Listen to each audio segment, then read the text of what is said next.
The stars looked cold and distant from the bridge of the alien warship. Commander Zex of the Galactic Federation stood tall, his scaled skin reflecting the blue light of nearby monitors. His ship led a fleet of 20 vessels toward the small, blue planet. The humans called it Earth. The Federation called it their next conquest. Status report, Zex demanded. Human defenses are minimal, his second-in-command replied. Their strongest ships orbit the third planet. Primitive weapons. Poor shields, they have no chance against us. Zex nodded. The Federation had conquered 16 star systems before this one. Humans were just another species to add to their collection. Their science was basic. Their weapons were weak. Their ships were slow. Victory would be quick. All ships prepare. For attack, Zex ordered. Show no mercy. The Federation fleet moved forward, weapons charged. Earth's defense forces scrambled to meet them. Small ships rushed out from orbital stations, forming a protective line around their planet. The Federation soldiers laughed at the tiny fleet. Begin the attack, Zex commanded. The first shots tore through 3 human ships. They exploded in silent bursts of light. The Federation advanced. More human vessels fell, their weapons barely damaged Federation shields. But then something unexpected happened.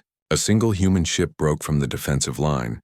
It was larger than the others, with heavy armor and unusual engine lights.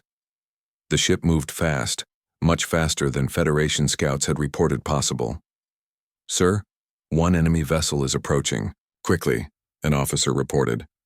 Ship identification shows it as the USS Valiant. Destroy it, Zex ordered with a wave of his hand. 3 Federation ships fired at the human vessel. Their weapons hit directly. But instead of exploding, the Valiant pushed through the energy blasts.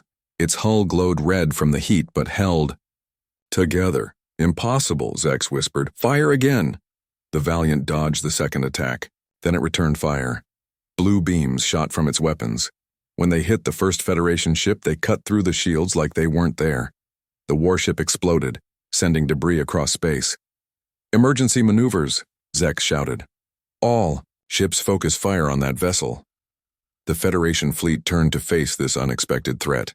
The Valiant moved with surprising speed, hitting 3 more ships before they could respond. Each shot found a vital system. Each hit caused maximum damage. On the bridge of the Valiant, Captain Alan Wright gripped his command chair.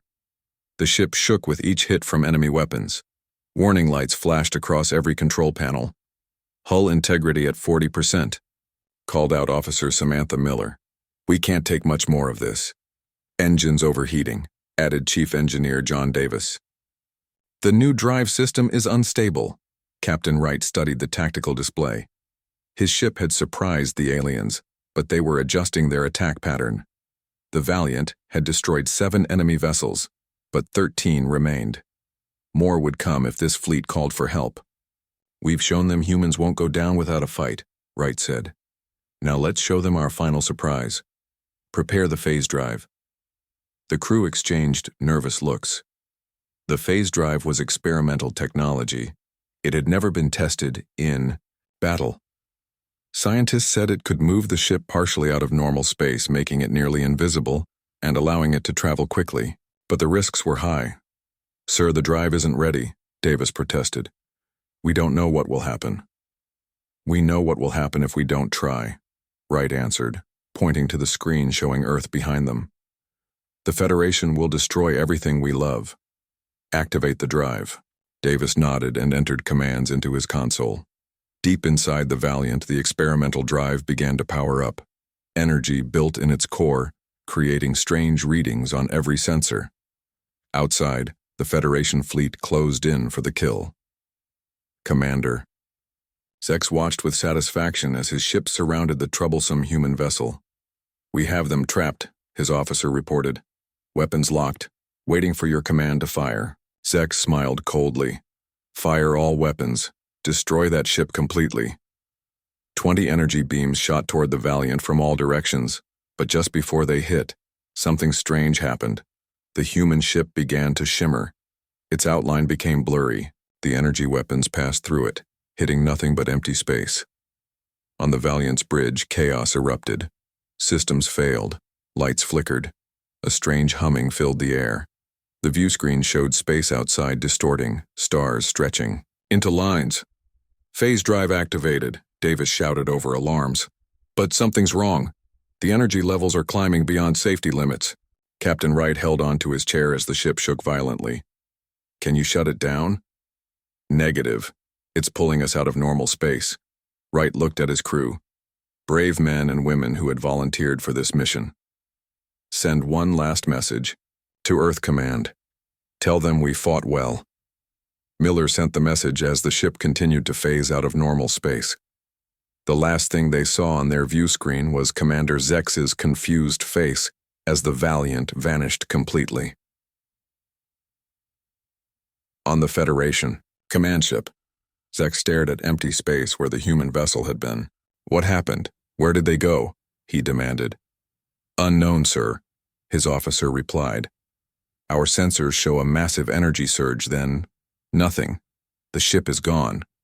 "Destroyed?" "No debris, sir. It's like it just disappeared." Zex frowned. This was troubling. He would report this strange human weapon to High Command. But for now, the immediate threat was gone. "Resume the attack on Earth's defenses," he ordered. The Federation won that day. Earth fell under alien control. The Valiant was recorded as destroyed in battle. Its crew was honored as heroes who died fighting. Federation records noted the unusual circumstances, but classified the strange disappearance as a failed human weapon that destroyed itself. For 30 years, the Federation ruled Earth and other human colonies with a hard hand. They believed the human resistance broken. They thought the greatest human warship destroyed. They were wrong. In the darkness between stars, something impossible happened. The USS Valiant, damaged but intact, drifted in an unknown region of space. Inside, Captain Alan Wright opened his eyes for the first time in 3 decades. The ship's AI, a female voice called Lucy, spoke softly. "Captain, systems are starting to recover. You wanted to be awakened first." Wright sat up slowly, his mind clearing from long sleep. "Where are we?" "Unknown, Captain. But Federation communication signals indicate we've been gone for 30 years. Wright moved to a viewport and looked out at unfamiliar stars. "The crew?" "Still in stasis. Stable but unchanged." The captain touched the cold metal wall of his ship. It felt different somehow. The phase drive had changed the Valiant in ways he didn't yet understand. But one thing was clear. They had survived. "Begin revival procedures for senior staff," Wright ordered, "and start passive scans of all Federation communications. I want to know everything that's happened while we were gone." His eyes hardened as he looked at a Federation symbol on a captured flag hanging in his quarters. "They think we're dead. They think they've won. Now it's our turn to hunt them." The hum of machines filled the dark medical bay as more crew members woke from their long sleep. Captain Alan Wright watched as Dr. Olivia Patterson checked each person. The doctor moved from bed to bed with careful steps, studying the readings on her small device. "How are they?" Wright asked. Dr. Patterson looked up with tired eyes. "Better than expected after 30 years in stasis, but there's something strange in their blood tests." "Strange how?" "I'm not sure yet," she admitted. "Their cells show changes I can't explain. I need more time to study this." Wright nodded and left her to her work. In the corridor, he ran his hand along the wall. The metal felt warm, almost alive. The whole ship felt different since the phase drive accident. Lucy, the ship's AI, had explained that the Valiant now existed partially outside normal space. This gave them advantages but also created new problems. In the engine room, Chief Engineer John Davis worked with newly awakened crew members. They studied the changed engines with wonder and confusion. "Captain on deck," someone called when Wright entered. Davis wiped grease from his hands and approached. "Sir, you need to see this." He led Wright to the core of the phase drive. The machine pulsed with blue light that seemed to fade in and out of sight. "The drive didn't just activate," Davis, explained. "It evolved. It's bonded with the ship's systems in ways I don't understand yet." "Can we control it?" Wright asked. "Partly. We can't shut it off completely, but we can adjust how much we phase out of normal space." Davis picked up a tool and passed it through, his other hand like it wasn't there. When we're fully phased, we can pass through solid objects. When we're partly phased, we're almost invisible to sensors but can still interact with things. Wright watched the demonstration with mixed feelings. And the crew? Dr. Patterson found changes in their blood. Davis nodded. We've all been exposed to phase energy for 30 years. It's changing us too, not just the ship. Before Wright could respond, Lucy's voice came through the speakers. Captain, Officer Miller has completed scanning Federation communications. You should come to the bridge immediately. On the bridge, Samantha Miller waited with a grim face. The main screen showed maps of Earth and nearby planets. Red marks covered areas controlled by the Federation. It's worse than we feared, Miller said when Wright arrived. Earth fell 3 weeks after we disappeared. The Federation controls all human colonies now. Wright studied the maps, his heart heavy.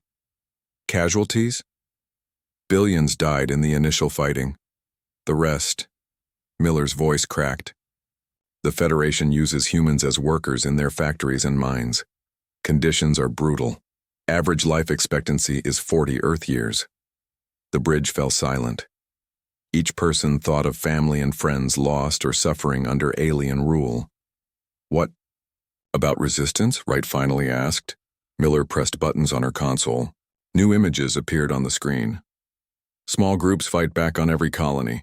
They cause trouble when they can, but they lack power and organization. The Federation hunts them down quickly. Wright straightened his back. Anger replaced his sadness. Then they need help. They need hope. He turned to address everyone on the bridge. I know you all lost everything. We all did. But we're still here. The Valiant survived when no one thought it could. Now we can fight when no one thinks we can. Win. He pointed to the phase drive indicators. This ship has become something new, something the Federation doesn't understand and can't easily fight. We can strike where they don't expect, free prisoners, gather intelligence, and build a real resistance. Officer, Greg Henderson spoke up from his station. Sir, we're just one ship against an empire. Even with our new abilities, how can we make a difference? Wright smiled for the first time since waking. Because they think we're dead. And sometimes, ghosts can be more frightening than armies. Over the next few weeks, the crew worked to understand their changed ship. They practiced phasing through solid objects. They tested new ways to use their weapons while partially phased. Dr. Patterson continued studying the changes in their bodies. Some crew members could now sense when objects would phase through solid matter, while others could see energy patterns invisible to normal eyes. We're adapting to the ship, Patterson told Wright during a private meeting.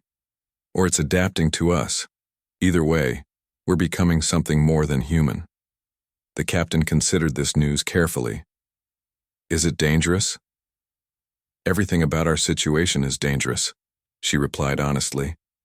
But so far the changes seem helpful rather than harmful. Finally, the day came for their first mission. The Valiant's sensors had detected a Federation prison camp on a small moon. 200 humans worked there, mining rare minerals under harsh conditions. In the ship's main meeting room, Wright outlined the plan to his officers. We'll phase through the outer walls at night, free the prisoners, gather supplies, and leave before anyone raises the alarm. No Federation casualties if we can avoid it. We want information more than revenge right now. As they prepared to depart, Lucy spoke again. Captain, I've intercepted a Federation transmission you should hear. A scratchy alien voice filled the room. Outpost 7 reports unusual energy readings near Sector 12. Possible equipment malfunction or rebel activity. Send investigation team. Sector 12 is our current location, Miller said with concern. Wright considered this new information. They may be able to detect us when we change phase states. We'll need to be careful about when and where we shift. That night, the Valiant approached the prison moon. The ship shifted partially out of phase, becoming almost invisible. They passed through the security perimeter without triggering alarms. Once in position above the main compound, Wright led a team to the surface. The sensation of phasing through solid walls felt strange, like walking through thick fog that pushed against every part of the body. The team emerged inside the prison barracks where humans slept on thin mats on cold floors. Guards patrolled outside, unaware of the visitors. Wright approached the nearest prisoner, a thin man with graying hair. Gently, he placed a hand over the man's mouth before waking him. "Don't be afraid," Wright whispered. "We're here to help." The man's eyes widened in shock. More prisoners woke, staring at the visitors with disbelief and fear. "Who are you?" the first man asked when Wright removed his hand. "We're the crew of the USS Valiant," Wright explained, "and we're taking you all home." "The Valiant was destroyed 30 years ago," another prisoner said. "Everyone knows that story." Wright smiled and activated his communicator. "Stories sometimes come back to life. Now, quickly and quietly, prepare to leave. Tell only those you trust completely." Outside, Federation guards continued their rounds, not seeing the prisoners gathering their few belongings, not noticing as humans disappeared from their beds one by one, walking through solid walls guided by valiant crew members, not hearing the whispers of hope spreading through the compound like wildfire. By morning, the prison stood empty. The Federation found no evidence of how 200 prisoners vanished without a trace. No broken walls, no disabled security systems. Nothing but empty rooms and confused guards. Across their communication network, the first reports spread. Impossible stories of humans walking through walls, of prisoners vanishing into thin air, of a ship that could not be seen but sometimes appeared just for a moment at the edge of sensors. The hunt for the ghost ship had begun. Admiral Krall slammed his fist on the table. Reports and images scattered across the surface. His yellow eyes burned with anger as he looked at the Federation officers gathered in the command room. 6 outposts attacked in 2 months, he growled. "Hundreds of human workers missing, millions in damage, and not one of you can tell me how this is happening." The officers shifted uncomfortably. Commander Zex, older now with battle scars across, his face stepped forward. "The attacks follow a pattern," Zex explained. "Small outposts first, no witnesses left behind.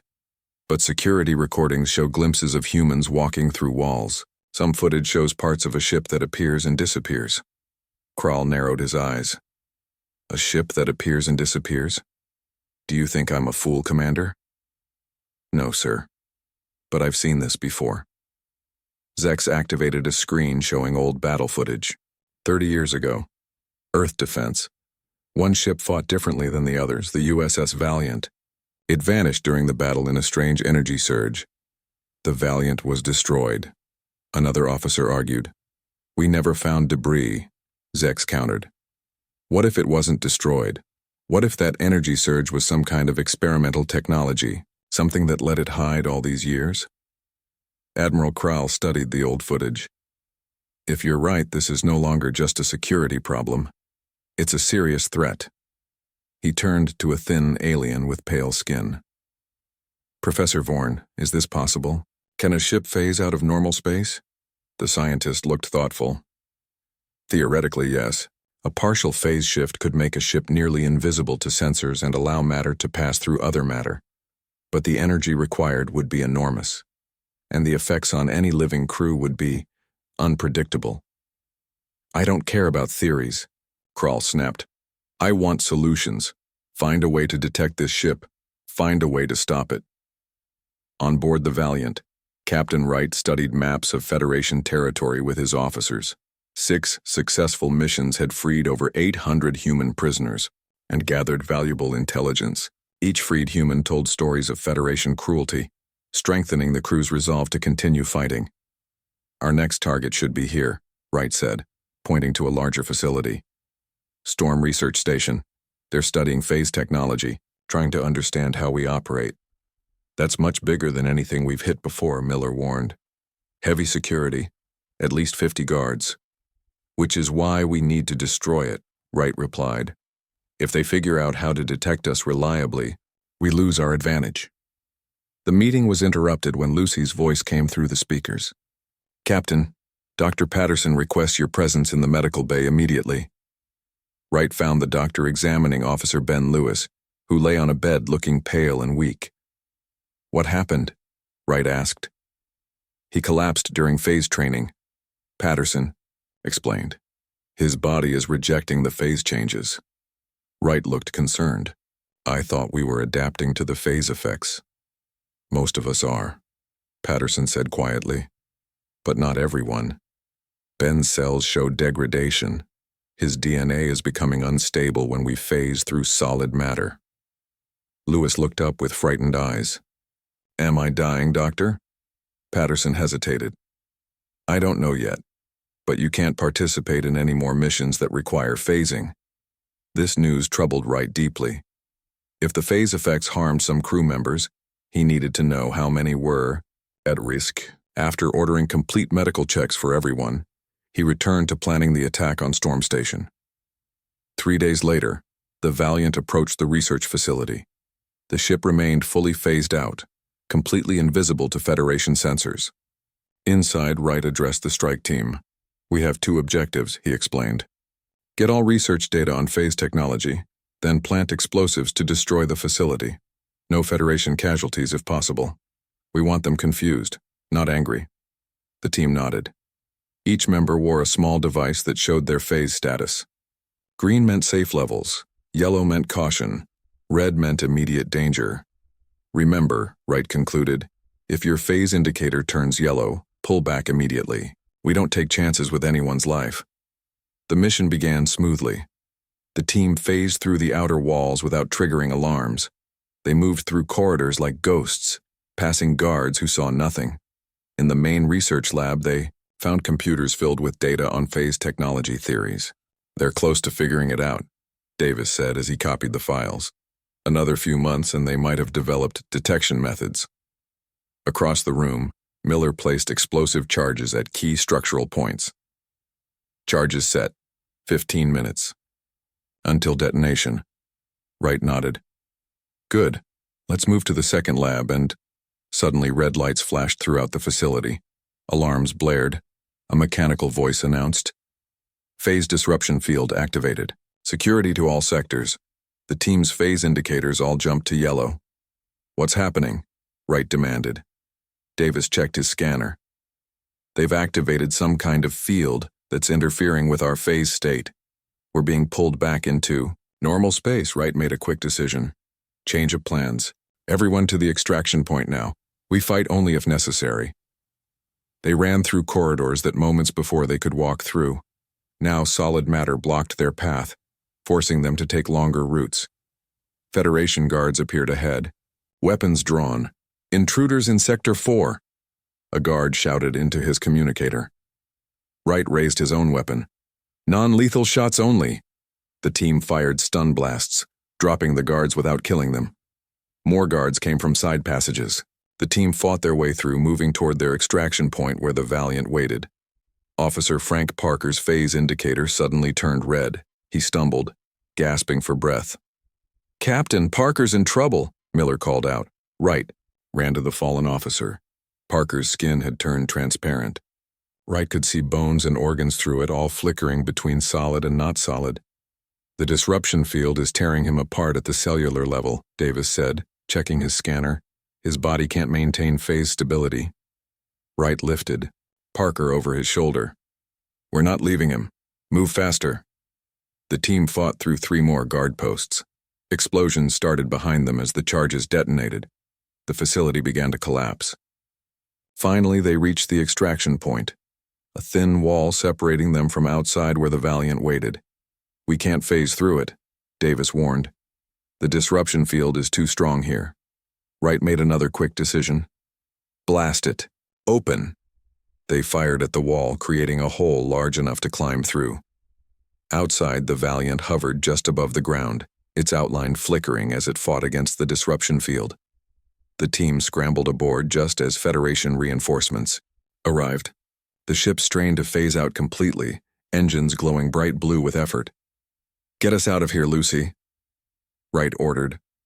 The Valiant pushed against the disruption field. For a moment, nothing happened. Then with a surge of energy, the ship broke free, phasing out just enough to escape. Behind them, Storm Station collapsed in flames. In the medical bay, Dr. Patterson fought to save Parker's life. His body continued to flicker between solid and not solid. His cellular structure is breaking down, she told Wright. The disruption field damaged something fundamental in his phase adaptation. Wright watched helplessly as his officer suffered. "Can you help him?"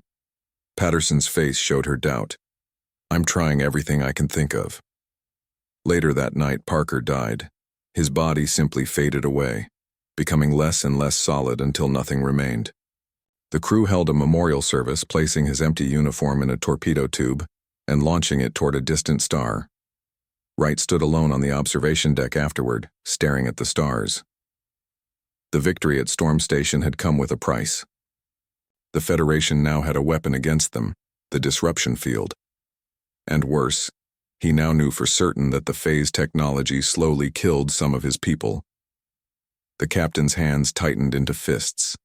The war had just become more dangerous, but also more urgent. They couldn't stop now. Too many lives depended on them. 6 months passed after the attack on Storm Station. The Valiant stayed hidden in a remote asteroid field, making only small, careful raids on minor targets.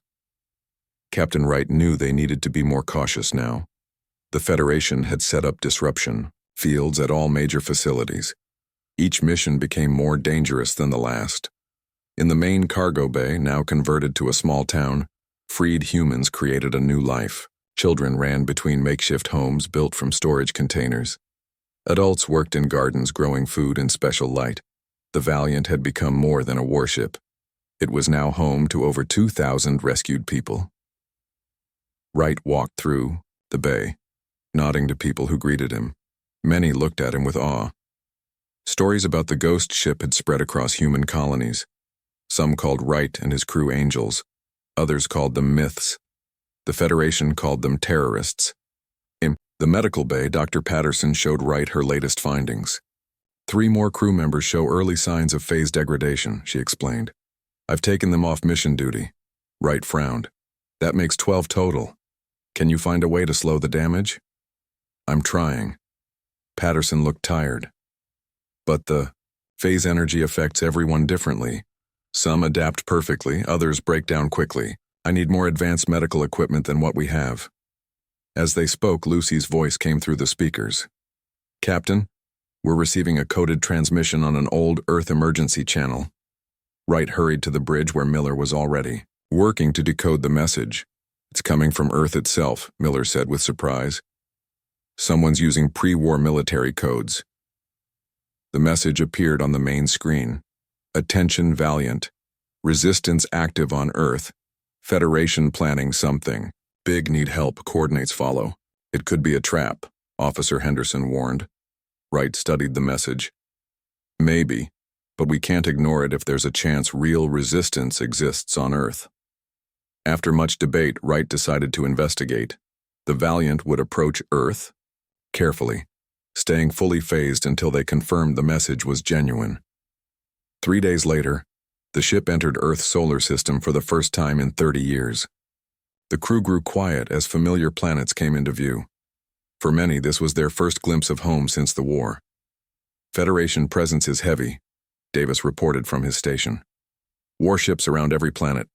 Defense stations every 10,000 kilometers. Stay at maximum phase," Wright ordered. "All systems at minimum power." The Valiant slipped through the Federation blockade like a ghost. No alarms sounded. No ships changed course to intercept them. Finally, they reached Earth orbit. "It's so different," Miller whispered, looking at the planet below. Large alien structures now covered much of Earth's surface. Factories belched smoke into the atmosphere. Mining operations scarred once green continents. The oceans had darkened to a sickly brown. "Lucy, scan for the signal source," Wright commanded, his voice tight with anger at what they saw. "Signal originates from northern region formerly known as Canada," Lucy replied. "Small settlement in mountains. Minimal Federation presence detected." Wright made his decision. "We'll send down a small team. Phase in and out quickly to confirm if this is real or a trap." He selected 5 crew members for the mission, including himself. Each one had shown strong phase adaptation, reducing their risk.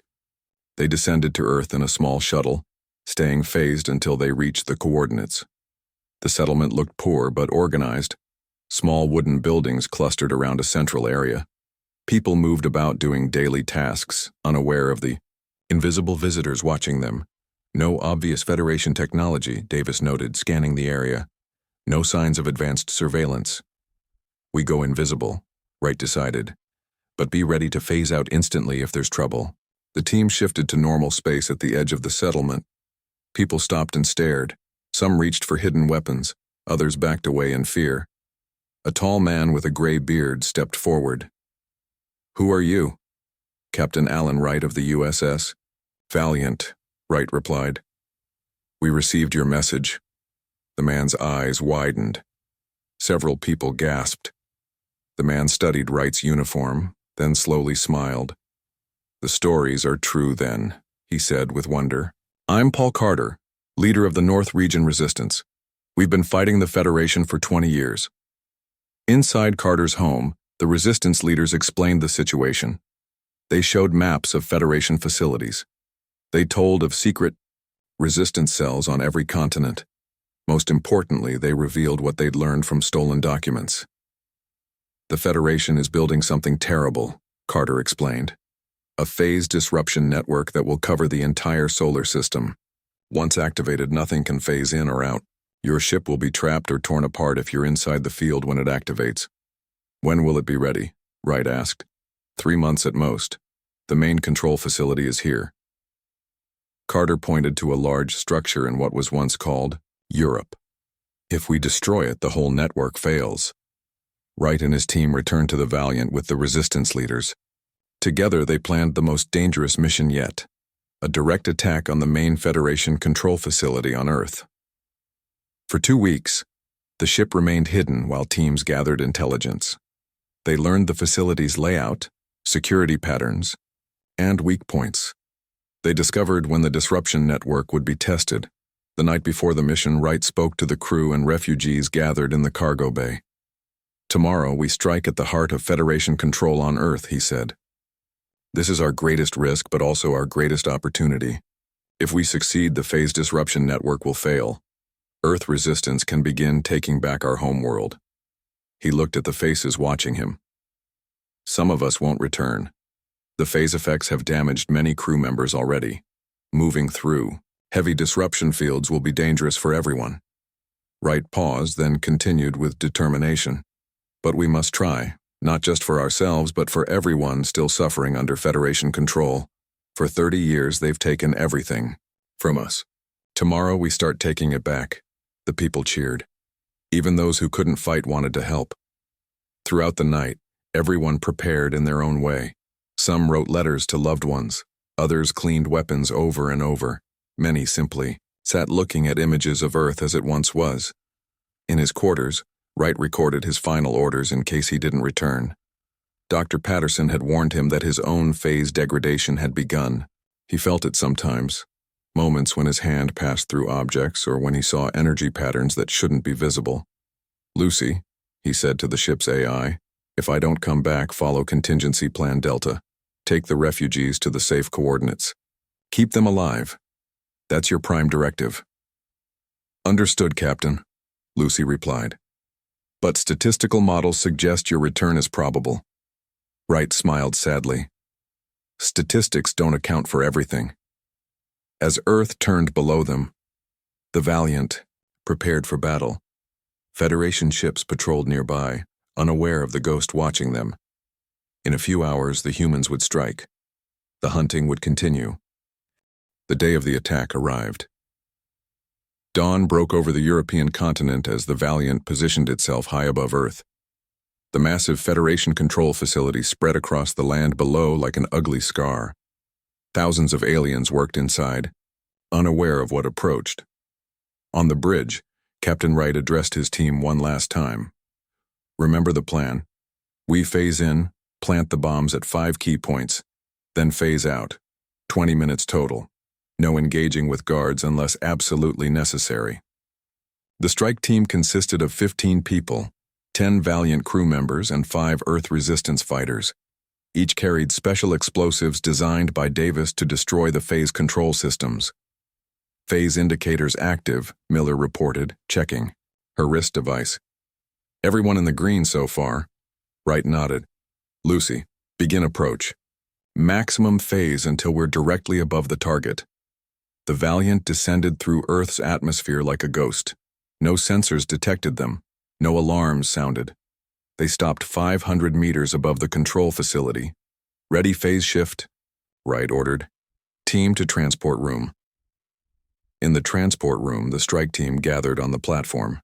The ship couldn't phase people directly to the surface, but it could send them while phased. The process was dangerous but necessary. Transport when ready, Wright said to the operator. The world blurred around them. The team felt the familiar sensation of moving through solid matter as they passed through the ship's hull. Then they were falling, passing through air, then the facility's roof.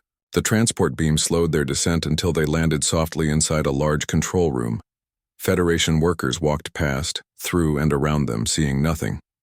The team split into 5 groups, each heading to a different target. Wright led his group toward the central core. They passed through walls and security checkpoints with ease. Wright checked his phase indicator regularly. Still green, though it flickered occasionally. The facility's partial disruption field was already affecting them. In the central core, massive machines hummed with power. Energy flowed through transparent tubes into a central pillar. Wright recognized phase technology, but far more advanced than anything they had seen before. Place charges here, he told his team, pointing to key junctions. Set timers for 15 minutes. As they worked, Wright's phase indicator suddenly flashed yellow. Pain shot through his body. He stumbled, nearly dropping his explosive. "Captain?" one of his team asked with concern. "I'm fine," Wright lied. "Keep working." Across the facility, the other teams were placing their charges. In the eastern section, Miller's team finished first. As they turned to leave, alarms suddenly blared throughout the facility. "Alert! Phase presence detected. Security to all sections. Activate full disruption field." Miller activated her communicator. "All teams, our cover's blown. Hurry with the charges and get out." In the central core, Wright's team finished setting their explosives. His phase indicator now flashed between yellow and red. The pain had grown, worse, spreading through his entire body. "Charges set," Davis reported. 13 minutes to detonation. "Move out," Wright ordered. They headed back the way they came, but found their path blocked. They could no longer phase through walls. The disruption field had strengthened. "Find another way," Wright commanded. "Stay together." Throughout the facility, similar scenes played out. Federation guards rushed to secure areas. Teams of human, resistance fighters and Valiant crew ran through corridors looking for exits. Some managed to find clear paths. Others encountered guards and fought desperate battles. Miller's team reached a roof access point. "Lucy, we need extraction," she called through her communicator. "Approaching your position," Lucy replied. "Be advised, Federation ships are converging on the area." Above the facility, the Valiant appeared just long enough to beam up Miller's team. The ship barely avoided energy blasts from Federation defense towers before phasing out again. In the western section, another team made it to an exterior wall. The Valiant appeared briefly, rescued them, then vanished again before the Federation could target it. Wright's team faced the most difficult path. The central core was deep inside the facility, surrounded by the strongest security. They fought their way through 2 checkpoints, stunning guards rather than killing them. 8 minutes to detonation, Davis warned as they reached a large open area. "We need to move faster." Wright checked his phase indicator. Solid red now. The pain had become almost unbearable. He felt his body starting to break down at the cellular level, just as Parker's had months ago. "You go ahead," he told his team. "I'll hold them off here." "Captain, no," Davis protested. "We all leave together." Wright shook his head. "I can't make it. The phase degradation is too advanced. But I can buy you time." Before anyone could argue further, Federation guards burst into the area from 3 directions. Wright pushed his team toward the only clear exit. "Go, that's an order. Get back to the ship." Davis hesitated, then nodded.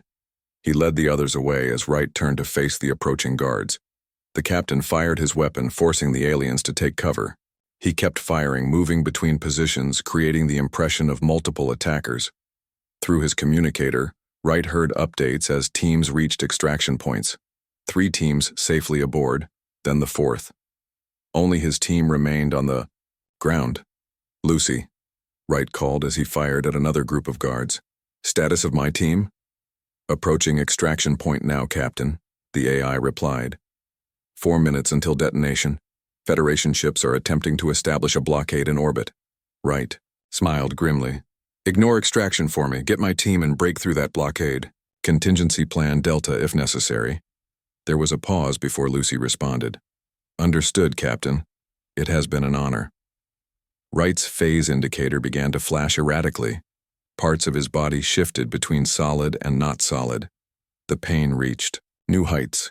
He knew he had little time left. With his remaining strength, Wright pushed deeper into the facility, drawing guards away from his team's escape route. He fired at power junctions, creating chaos and confusion. When his weapon's energy cell depleted, he used it as a club. In his final moments, Wright reached a small control room. Through the window, he saw his team reach the extraction point. The Valiant appeared briefly, beamed them aboard, then vanished again. Wright smiled. Then he turned to the control panels before him. With hands that sometimes passed through solid matter, he began ripping out components and smashing displays. The facility's central pillar began to glow brighter. Power fluctuations cascaded through systems. Warning alarms changed from security. Alerts to critical system failures. Outside, the Valiant fought its way through Federation ships, taking damage but still phasing in and out to avoid the worst attacks. The ship broke through the blockade just as the explosives detonated. The Federation control facility erupted in a series of massive explosions. The phase disruption network collapsed. Energy backlash destroyed nearby Federation ships and bases. On the Valiant's bridge, Miller took command. "All stations report," she ordered, her voice steady despite her grief. "Drive systems damaged but functional," Davis reported. "Phase capability at 60%. Lucy, set course for resistance coordinates," Miller commanded. "Maximum speed." As the Valiant fled Earth, the crew watched their screens. All across the planet, disruption fields failed. Federation systems crashed. For the first time in 30 years, Earth's human resistance had a fighting chance. The ghost ship had delivered its most important blow. The legend of Captain Alan Wright and the USS Valiant would grow. Across the stars, humans and other oppressed species would hear stories of the ship that could not be caught, could not be stopped. The hunting would continue. But now, the hunters had become the hunted.